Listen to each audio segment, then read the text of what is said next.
What is the value of the expression 25 minus 5 times open parenthesis 25 minus 5 close parenthesis? Which option do you think is the correct answer to this question? This question is actually very easy, but it tricks almost everyone.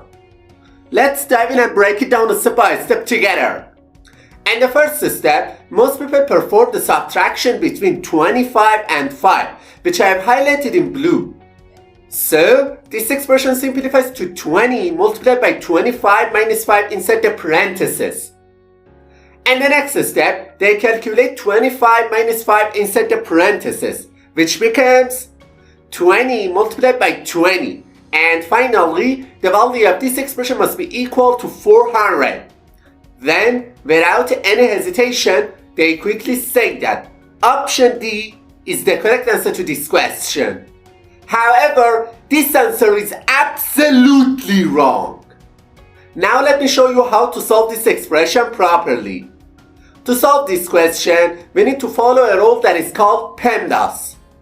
In this rule, P stands for parenthesis, E stands for exponent, M stands for multiplication, D stands for division, A stands for addition, and S stands for subtraction.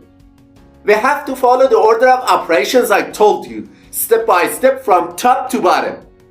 Alright, as you can see in the image, in this expression, first we have a subtraction sign, then a multiplication sign, and finally parentheses. We must start with the parentheses first, because they have the highest priority than the other operations.